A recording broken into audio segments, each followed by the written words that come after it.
भाजपा के पूर्व विधायक भंवर सिंह शेखावत के निशाने पर कैलाश विजयवर्गीय भाजपा को चुनाव हराने का लगाया आरोप। पिछली बार बदनावर सीट से चुनाव हारे थे भंवर सिंह शेखावत।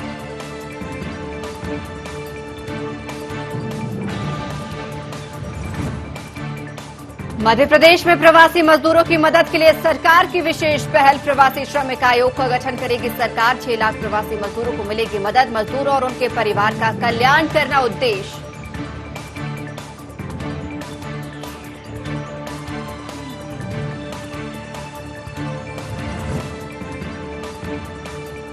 मध्य प्रदेश विधानसभा के मानसून सत्र में कमलनाथ ही होंगे नेता प्रतिपक्ष। नया नेता नहीं चुनेगी कांग्रेस। कमलनाथ के नेतृत्व में ही लड़ा जाएगा उपचुनाव।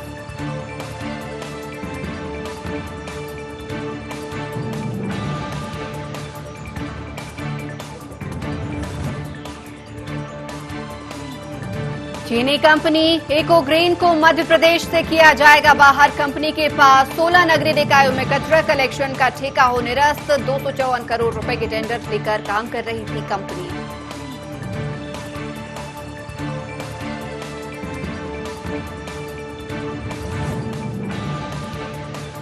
कोरोना के खिलाफ सरकार का विशेष अभियान। 2000 से अधिक कोरोना वॉरियर्स करेंगे सर्वे। 51 सघन और स्लम बस्तियों के साथ ही कंटेनमेंट क्षेत्र में होगा सर्वे। 5 लाख लोगों की स्क्रीनिंग और सैंपलिंग का लक्ष्य।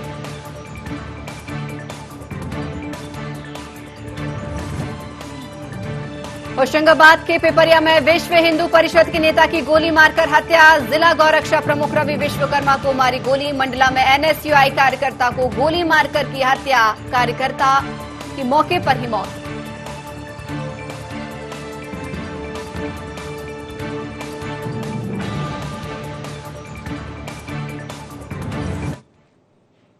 नमस्कार, ID24 में आपका स्वागत और मैं हूं आपके साथ संचिता शुक्ला। बुलेटिन की शुरुआत करेंगे बदनावर उपचुनाव से पहले पूर्व विधायक भंवर सिंह शेखावत ने बीजेपी महामंत्री कैलाश विजयवर्गीय पर बड़ा हमला बोल दिया है। शेखावत राजेश अग्रवाल को बीजेपी में वापसी से नाराज हैं। उन्होंने सीधा आरोप लगाया है कि जिस व्यक्ति ने मुझे चुनाव हरवाया कैलाश उसको सपोर्ट कर रहे हैं, बल्कि मुझे चुनाव हरवाने में उनकी भूमिका को ठीक नहीं माना जा सकता।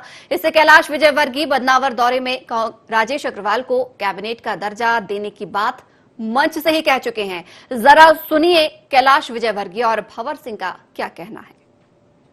एक वोट के अंदर बदनावर में 2 कैबिनेट मंत्री मिलेंगे बस। अरविंद जी और सीएम ने बात कर ली थी इनसे, अरविंद जी मेरन साहब ने और सीएम ने, तो इसने मेरे को पूछा ही एक वोट के अंदर बदनावर में 2 कैबिनेट मंत्री मिलेंगे बस। अरविंद जी और सीएम ने बात कर ली थी इनसे, अरविंद जी मेरन साहब ने और सीएम ने, तो इसने मेरे को पूछा ही।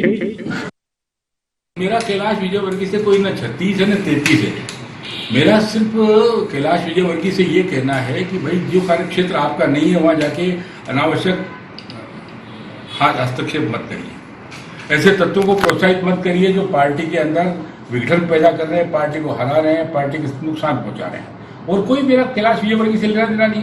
कैलाश विजयवर्गीय तो मैं खुद 1980 में पार्टी में लाया हूँ और आज भगवान की दया से बहुत अच्छे बड़े नेता हैं, यशस्वी नेता हैं, लेकिन वो जो उनके कार्यकलाप हैं उनसे वहाँ के लोग असंतुष्ट हैं। इतनी सी बात है।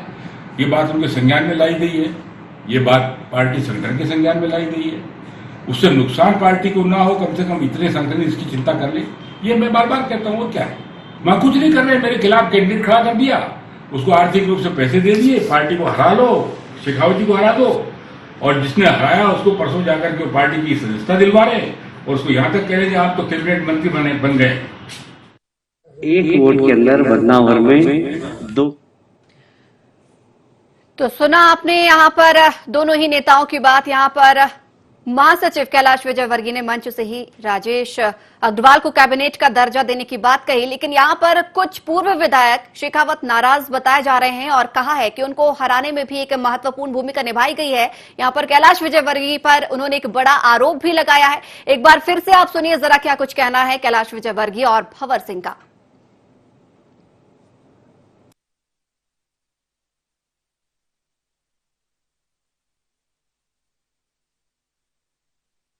एक वोट के अंदर बदनावर में 2 कैबिनेट मंत्री मिलेंगे बस। अरविंद जी और सीएम ने बात कर ली थी इनसे, अरविंद जी मेरन साहब ने और सीएम ने, तो इसने मेरे को पूछा ही एक वोट के अंदर बदनावर में 2 कैबिनेट मंत्री मिलेंगे बस। अरविंद जी और सीएम ने बात कर ली थी इनसे, अरविंद जी मेरन साहब ने और सीएम ने, तो इसने मेरे को पूछा ही कैलाश विजयवर्गीय से कोई न 36 है न 33 है। मेरा सिर्फ कैलाश विजयवर्गीय से ये कहना है कि भाई जो कार्यक्षेत्र आपका नहीं है वहां जाके अनावश्यक हस्तक्षेप मत करिए। ऐसे तत्वों को प्रोत्साहित मत करिए जो पार्टी के अंदर विघटन पैदा कर रहे हैं, पार्टी को हरा रहे हैं, पार्टी को नुकसान पहुंचा रहे हैं। और कोई मेरा कैलाश विजयवर्गीय से लेना देना नहीं। कैलाश विजयवर्गीय तो मैं खुद 1980 में पार्टी में लाया हूं और आज भगवान की दया से बहुत अच्छे बड़े नेता हैं, यशस्वी नेता हैं, लेकिन वो जो उनके कार्यकलाप हैं उनसे वहां के लोग असंतुष्ट हैं। इतनी सी बात है। ये बात उनके संज्ञान में लाई गई है, ये बात पार्टी संगठन के संज्ञान में लाई गई है। उससे नुकसान पार्टी को ना हो, कम से कम इतने संगठन इसकी चिंता कर ले, ये मैं बार बार कहता हूँ। और क्या है, मैं कुछ नहीं कर रहे, मेरे खिलाफ कैंडिडेट खड़ा कर दिया, उसको आर्थिक रूप से पैसे दे दिए, पार्टी को हरा लो, शेखावत जी को हरा दो, और जिसने हराया उसको परसों जाकर के पार्टी की सदस्यता दिलवा रहे और उसको यहां तक कह रहे आप तो कैबिनेट मंत्री बन गए। और वहीं इसी खबर पर हमारे साथ अधिक चर्चा करने के लिए न्यूज रूम में हमारे साथ स्टूडियो में हमारे साथ प्रबंध संपादक मनोज सिन्हा जी भी मौजूद हैं। मनोज जी, अभी आपने सुना दोनों नेताओं की बात। यहाँ पर शेखावत कुछ नाराज भी बताया जा रहे हैं कैलाश विजयवर्गीय से, और एक बड़ा आरोप भी उन्होंने लगाया है कि चुनाव हराने में कहीं ना कहीं उनकी भूमिका रही है। इस आरोप को कैसे देखते हैं आप? देखिए संचिता, ये ऐसे दौर में बयानों की जो बाढ़ दिखाई दे रही है, ये ऐसे दौर में है जब उपचुनाव लड़ना है भारतीय जनता पार्टी को, और ये वही बदनावर चुनाव है जहां से 2018 में भंवर सिंह शेखावत चुनाव मैदान में थे, लेकिन उनके सामने दत्ती गांवकर, राजवर्धन सिंह दत्ती गांवकर थे और उनको हार का सामना करना पड़ा। राजवर्धन सिंह वहां से चुनाव जीत गए, लेकिन सवाल यह है कि चुनाव जीत गए, जीत हार हो गई। अब ये किसी को नहीं पता था कि जिसके खिलाफ वो चुनाव लड़े थे, जो उनसे चुनाव जीता था, एक बार फिर उसके लिए चुनाव मैदान में आना पड़ेगा। तो अब राजवर्धन सिंह दत्ती गांवकर भारतीय जनता पार्टी से होंगे, क्योंकि भारतीय जनता पार्टी का दामन थाम चुके, मंत्री बनाने की तैयारी है, सिंधिया के बड़े नजदीक माने जाते हैं, और मालवा की जिम्मेदारी सौंपी गई है कैलाश विजयवर्गीय जी को, जिनको ये देखना है कि जितनी भी वहां से सीटें हैं, चाहे हम बदनावर की बात करें, सुवासरा की बात करें, ये सब सीटें और साबिर की बात करें, तीनों सीटें की जिम्मेदारी कैलाश विजयवर्गीय को। तो स्वाभाविक है कि वो अपने तरीके से काम करेंगे। लेकिन वहां से जब वो चुनाव लड़ रहे थे भंवर सिंह शेखावत, तो उस दौर में राजेश अग्रवाल जो वहां के बीजेपी के नेता थे, उन्होंने निर्दलीय चुनाव मैदान में उतर आए थे और सीधे तौर पर उसका असर भंवर सिंह शेखावत पर पड़ा था और उनको हार का सामना करना पड़ा था। अब उनका यह कहना है कि एक तो मैं चुनाव हार गया, ऊपर से उसी टिकट से आप चुनाव अब जो लड़ाने जा रहा है वो राजवर्धन सिंह को लड़ा रहे हैं, जिसने मेरे खिलाफ चुनाव लड़ा था। दूसरी बात यह है कि कैलाश विजयवर्गीय ने राजेश अग्रवाल को ज्वाइन कराकर बीजेपी में, जैसा उन्होंने कहा, एक नहीं दो कैबिनेट मिलेंगे, तो सोने पे सुहागा, मतलब एक तो नीम और ऊपर से करेला, नीम चढ़ा। तो इस तरह से ये स्थितियां दिखाई दे रही है। और भंवर सिंह शेखावत ने जो कहा, कैलाश विजयवर्गीय जी पर सीधा हमला बोल दिया। उन्होंने कहा कि 1980 में मैं लेकर आया था उनको भारतीय जनता पार्टी, लेकिन वो उनसे ऊपर निकल गए। कई बार हम देखते हैं कि गुरु गुरु रह जाता, चेला उससे ऊपर पहुंच जाता, यदि उनकी बातों पर विश्वास करे तो इस तरह का है। लेकिन ये जो बगावती सुर दिखाई दे रहे हैं उपचुनाव से पहले, बीजेपी के लिए चिंता बढ़ाने वाले हैं, क्योंकि वो खुद सीधे तौर पर कह रहे हैं कि जिसने मुझे चुनाव हराया उसको आप बीजेपी में लेकर आ रहे हैं। उन्होंने शिकायत की है, कह रहे हैं मोदी जी से मैं बात करूंगा, उन्होंने शिकायत की है, भारतीय जनता पार्टी के लोगों से बात की है। बीडी शर्मा ने भी उस पर कुछ कहा, हो सकता है थोड़ी देर बाद हम सुनाएंगे कि बीडी शर्मा यानी भारतीय जनता पार्टी का इस पूरे मुद्दे पर क्या कहना है।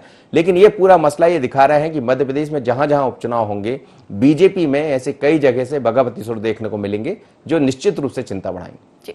मनोज जी, इस वक्त हमारे साथ फोन लाइन पर बदनावर से संवाददाता भी हमारे जुड़े हुए हैं, विकी पुरोहित जुड़े हुए हैं। विकी, यहाँ पर एक बड़ा बयान दिया है यहाँ पर शेखावत ने, भंवर सिंह शेखावत ने, और कैलाश विजयवर्गीय पर एक बड़ा आरोप लगाते हुए भी नजर आ रहे हैं वो। जी संचिता जी, बताना चाहूंगा, जिस प्रकार से भंवर सिंह जी शेखावत 2018 के चुनाव में यहाँ पर विधानसभा चुनाव लड़ा था, और जिस प्रकार से यहाँ पर निर्दलीय के रूप में राजेश अग्रवाल ने चुनाव लड़ा, उसके बाद से यहाँ पर जो राजनीतिक पारा वर्तमान में बदनावर सीट पर उपचुनाव होना है, और इसी को लेकर के यहाँ पर राजनीतिक पारा जो है गर्म हो चुका है। और यहाँ पर देखा जा रहा है कि अभी कुछ दिन पहले यहाँ पर भाजपा के राष्ट्रीय महासचिव कैलाश विजयवर्गीय पहुंचे थे, और वो जो 2018 के चुनाव में राजेश अग्रवाल बागी चुनाव लड़े थे, उनको मनाने उनकी फैक्ट्री पहुंचे, और जहां पर उन्होंने एक बात कही थी कि एक नहीं दो मतलब उनका सीधा सा कहना था। साथ ही उन्होंने ये भी कहा कि जो है राजेश और आकाश में कोई अंतर नहीं है। राजेश और आकाश, जैसे मेरा बेटा आकाश है वैसे ही राजेश है, इस तरह के उन्होंने यहाँ पर बयान दिए थे। जी संचिता जी। बिक्की मेरा एक सवाल है आपसे। आप वहां उस क्षेत्र में है बदनावर में, अब बदनावर में उपचुनाव होने वाला है जैसा सबको दिखाई दे रहा है। दत्ती गांवकर के लिए कितनी बड़ी मुश्किल होगी इस तरह के जो बयान सामने आ रहे हैं। दूसरी बात यह है कि कल हमने देखा कि करीब 400 लोग बीजेपी को छोड़कर कांग्रेस का दामन थाम लिए, जैसा बाला बच्चन के नेतृत्व में कांतिलाल भूरिया वहां पहुंचे थे। और इस तरह से भंवर सिंह शेखावत भले ना कहे कि मैं पार्टी के साथ हूं, लेकिन क्या आपको लग रहा है कि वो पार्टी के साथ काम करेंगे? जी निश्चित तौर पर ये भंवर सिंह जी शेखावत जो उन्होंने अभी कहा है कि मैं पार्टी के साथ हूं, और राजवर्धन सिंह दत्तीगांव से मेरा कोई गिला शिकवा नहीं है, मैं राजवर्धन सिंह दत्तीगांव के साथ हूं, ऐसा उन्होंने अभी बताया था। जी नहीं, लेकिन क्या आपको दिखाई दे रहा है, चूंकि आप वहां देख रहे होंगे बदनावर में, वहां की स्थितियां क्या दिखाई दे रही? क्या भंवर सिंह जो कह रहे हैं वो करेंगे या नहीं करेंगे? देखिए अभी कुछ इस पर तो कहा नहीं जा सकता, क्योंकि भंवर सिंह जी आगे क्या रणनीति लेकर के बदनावर पहुंचते हैं और क्या उनकी आगे की योजना रहेगी, ये देखना बड़ा अभी दिलचस्प होगा।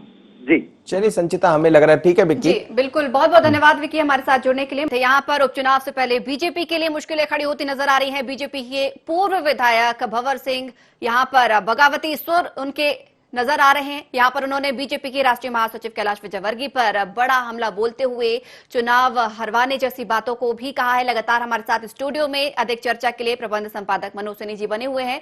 मनोज जी, यहाँ पर बगावती सुर तो उनका देखने को मिला ही मिला। यहाँ पर वो सिर्फ इतना ही नहीं रुके कि जिन्होंने उनको चुनाव हराया, राजेश अग्रवाल ने चुनाव हराया, उनको पार्टी में लेकर आए। उन्होंने इतना भी ये भी इल्जाम लगाया है कि जो 2018 का विधानसभा चुनाव रहा है, बीजेपी वो कैलाश विजयवर्गीय के लिए उनके द्वारा ही हारी है। देखिए बड़ा आरोप है, और ऐसे दौर में जब उपचुनाव को लेकर बीजेपी चुनाव मैदान में जाने की तैयारियां कर रही है, और एक तरफ से और ये सब वो सीटें हैं, चाहे हम बदनावर की बात करें या फिर अंशुबासरा की बात करें या फिर मालवा निवाड़ सावेर की बात करें, यदि इस तरह बगावती सुर दिखाई दे रहे हैं। भंवर सिंह शेखावत जब ही से नाराज बताया जा रहा है। 2018 में जब हार का सामना करना पड़ा तो उनका सीधे तौर पर कहना था कि मुझे चुनाव हरवाया गया, और ये हम नहीं कह रहे हैं बल्कि उनका जो जिस तरह से बयान सामने आया उसमें सीधे तौर पर उन्होंने कहा कि मुझे चुनाव हरवाया और राजेश अग्रवाल को चुनाव मैदान में मेरे खिलाफ उतारा गया, और अब उसी को मनाने कैलाश जी पहुंच गए। तो उन्होंने सीधे तौर पर कहा कैलाश विजयवर्गीय ने ही उनको चुनाव मैदान में उतारा था। तो इस तरह की यदि बगावती सुर दिखाई देंगे तो कांग्रेस निश्चित रूप से इसको कहीं ना कहीं देखा जाएगा। इसको आप देखिए कि दीपक जोशी को आप याद करिए, दीपक जोशी ने भी एक तरह से विरोध जताया था। बाद में हालांकि उनकी तरफ से बयान आया है कि उनके अंदर कहीं कुछ नहीं है, वो बीजेपी के साथ खड़े हैं। पर बीजेपी के साथ खड़े होना और साथ देना दो अलग अलग चीजें हैं संचिता। कुछ चीजें जो दिखती है वो होती नहीं है। ऐसा ही दीपक जोशी के बारे में कहा जा रहा है कि भले वो ये कहे कि मैं पार्टी के साथ खड़ा हूं, भंवर सिंह शेखावत ये कहे कि मैं पार्टी के साथ खड़ा हूं, लेकिन इसको संभालना पड़ेगा दोनों नेताओं को। और ये अकेली बात 2 सीटों की नहीं हो रही है, ऐसी कई सारी सीटें। इसलिए कांग्रेस बार बार कहती है कि आप देखिए तो आने वाले उपचुनाव में होना क्या, और इस तरह के तमाम सारे लोगों पर निगाहें लगी हुई है। आप देखिए जैसे ही ये बयान सामने आया उसके बाद बदनावर दिग्विजय सिंह खुद पहुंच गए थे, उन्होंने लोगों से मुलाकात की है। और स्वाभाविक है कि दिग्विजय सिंह भंवर सिंह जब सिंह जहां जुड़ जाते हैं तो वहां क्या होता है। तो ये दरअसल इस तरह की स्थितियां हैं कि कांग्रेस एक अलग रणनीति पर काम कर रही है और बीजेपी को इस रणनीति को समझ भी रही होगी। तो ये बड़ा चैलेंज। जी मनोज जी, हमारे साथ इस वक्त हिमांशा मेहता हमारी सहयोगी इंदौर से सीधे जुड़ी हुई है। हिमांशा, आपसे जानना चाहेंगे, आपके यहाँ पर जानकारी मिली, आपकी बात हुई है पूर्व विधायक से, तो क्या कुछ उन्होंने कहा है इस पूरे संबंध में, आपसे जानकारी चाहेंगे। बिल्कुल संचिता, कहीं ना कहीं जो भंवर सिंह शेखावत हैं उन्होंने कैलाश विजयवर्गीय पर जो पूरा निशाना है वो साधा है, और उसके साथ ही अगर देखा जाए जिस तरीके से के सुर उनके बीजेपी को लेकर जो विरोध वो जता रहे हैं कि राजेश अग्रवाल को पार्टी में लेकर आए। हालांकि उनका कहना यह है कि पार्टी के जो टिकट है वो तय हो चुके हैं, राजेश अग्रवाल को किसी तरीके की टिकट की जो बातें सामने आ रही हैं वो नहीं मिलने वाली हैं। और पूरे तरीके से जो इल्जाम है उन्होंने वो बीजेपी के राष्ट्रीय महासचिव कैलाश विजयवर्गीय पर लगाया है। उनका साफ तौर पे कहना ये है कि जो 2018 के चुनाव जो भाजपा हारी थी उसमें भी राष्ट्रीय महासचिव कैलाश विजयवर्गीय का हाथ था, और जो आने वाले उपचुनाव है उनपे भी जो है कैलाश विजयवर्गीय पार्टी को हराने की जो बात है वो कर सकते हैं। हिमांशु हमारे साथ प्रबंध संपादक मनोज सिन्ही जी भी स्टूडियो में मौजूद है। मनोज जी, अगर आपको हिमांशु से हिमांशा, जब कई दफा हम होते हैं कि जो दिखता है वो होता नहीं है, और जब आपकी बात भंवर सिंह शेखावत से हो रही होगी तो उनके भाव हो सकता है कई दफा व्यक्त करना बड़ा मुश्किल में पड़ जाता है नेता के लिए, लेकिन उनके भाव क्या कह रहे हैं? क्या वो उपचुनाव मुश्किल में पड़ेगा जिस तरह से यदि विरोध के स्वर दिखाई दे रहे हैं? हमने ये भी देखा कि कल भारतीय जनता पार्टी के कुछ लोग, करीब 400 से 500 लोग जिनकी संख्या बता रही, कार्यकर्ता कांग्रेस में शामिल हो गए उसी बदनावर उपचुनाव से। ऐसे में भंवर सिंह शेखावत के जो विरोध के स्वर दिखाई दे रहे हैं, जब आपकी उनसे बात हो रही होगी, क्या आपको लग रहा है कि उनके अंदर नाराजगी है, तल्खी है, और ये तल्खी बीजेपी की मुश्किल बढ़ाएगी?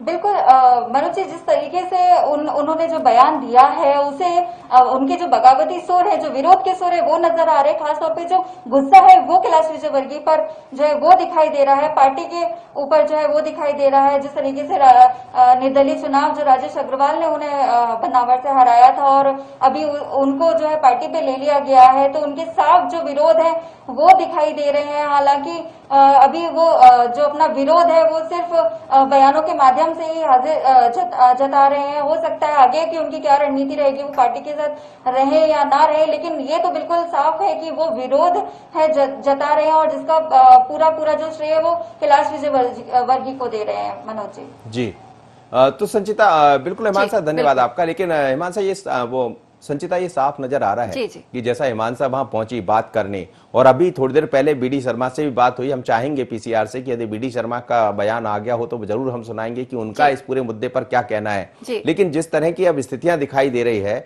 आगे चलकर हम जैसा आपसे चर्चा भी कर रहे थे, कोई भी ऐसी स्थान हो वहां जरूर इस तरह दिक्कत में पड़ेगी बीजेपी। मनोज जी, क्या कुछ लगभग इसी तरीके का है? जब यहाँ पर सिंधिया जब कांग्रेस में थे, उन्हें भी इग्नोर किया गया था। उन्होंने कहा था कि जिंदा हो तो जिंदा नजर आना जरूरी है, लेकिन उसके बाद से क्या उनका कुछ असर यहाँ पर बीजेपी में पड़ा है? क्योंकि लगातार कई नेताओं का विरोध वाले स्वर नजर आए हैं। दीपक जोशी ने यहाँ पर अपनी नाराजगी जाहिर की, अब भंवर सिंह नाराजगी जाहिर कर रहे हैं, तो इसका कांग्रेस को तो खामियाजा भुगतना पड़ा ही था। तो क्या कुछ अब बीजेपी के लिए भी मुश्किलें इसी तरीके से बड़ी हुई हैं?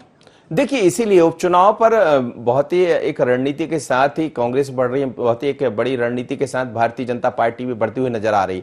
लेकिन ऐसे बीजेपी के पास चैलेंज इसलिए बहुत ज्यादा, कांग्रेस के पास खोने के लिए कुछ नहीं है, लेकिन बीजेपी को पाना बहुत जरूरी है, क्योंकि अब सरकार में है और सरकार से यदि अब इस तरह की स्थितियां निर्मित होती है हर सीट पर, तो ऐसे में लोगों की जो बगावती सुर दिखाई दे रहा है उनको संभालना पड़ेगा। क्योंकि ये वो लोग हैं जो काफी लंबे अरसे से इंतजार कर रहे हैं कि शायद उन्हें टिकट मिलेगा, टिकट मिला तो वो हार गए, जैसा वो कह रहे हैं, जो चुनाव मैदान में थे, जिनके कारण निर्दलीय प्रत्याशी के रूप में खड़ा। मनोज जी, यहाँ पर आपको रोकना चाहूंगे, हमारे साथ इस वक्त फोन लाइन पर Rakesh Sharma, BJP panelist, media panelist जुड़े हुए हैं, अगर आप उनसे सीधे सवाल करना चाहें। राकेश जी, उपचुनाव से पहले कई जगह से बगावती सुर दिखाई दे रहे हैं। दीपक जोशी को आपने देखा, हालांकि बाद में उनको समझाइश दी और फिर उनके सुर बदल गए, लेकिन अभी भी सज्जन वर्मा का 2 दिन पहले भी बयान आया था कि हमारे अच्छे मित्र हैं और यदि उनको दर्द हुआ है तो हम मरहम लगाने को तैयार है। इसी तरह अभी हम देख रहे हैं कि भंवर सिंह शेखावत ने कैलाश विजयवर्गीय पर हमला बोल दिया सीधे तौर पर, तो क्या ये कहीं चिंता बढ़ाने वाला है? देखिए मनोज जी, आपने ही खुद इस बात को स्वीकार किया कि कहीं ना कहीं दीपक जोशी जी के सुर बदल गए हैं। दीपक जोशी जी ने अभी चैनलों पे भी और अखबारों पे भी स्पष्ट रूप से कहा था कि कांग्रेस के लोग उनको ऑफर कर रहे थे कि वो कांग्रेस पार्टी ज्वाइन कर लें, और मैं भारतीय जनता पार्टी का सच्चा सिपाही हूं और भारतीय जनता पार्टी में हमेशा रहूंगा। इसी तरह भंवर सिंह शेखावत जी का बयान मैंने पढ़ा, उसमें स्पष्ट रूप से उन्होंने कहा कि जो कांग्रेस से दत्ती गांव आए हैं, जिनको भारतीय जनता पार्टी उम्मीदवार बना रही है, उनसे उनको कोई शिकायत नहीं। बात कोई निकल के आई है तो पार्टी नेतृत्व इस बारे में विचार कर रहा है। माननीय बीडी शर्मा जी ने ये स्पष्ट रूप से कहा है कि हमारा पार्टी का मामला है, इसमें मिल बैठ के पूरे मामले को सुलझा लेंगे। राकेश जी, यहाँ पर मैं आपको रोकना चाहूंगी, कुछ देर के लिए आपको यहाँ पर रोकना चाहूंगी। इस वक्त बीजेपी प्रदेश अध्यक्ष वीडी शर्मा का बयान सामने आया है कैलाश विजयवर्गीय पर भंवर सिंह शेखावत के आरोप पर। वीडी शर्मा ने कहा है कि ये परिवार की बात है, छोटा मोटा विषय है, ये चलता रहता है, हम परिवार में बैठकर इसको खत्म कर लेंगे।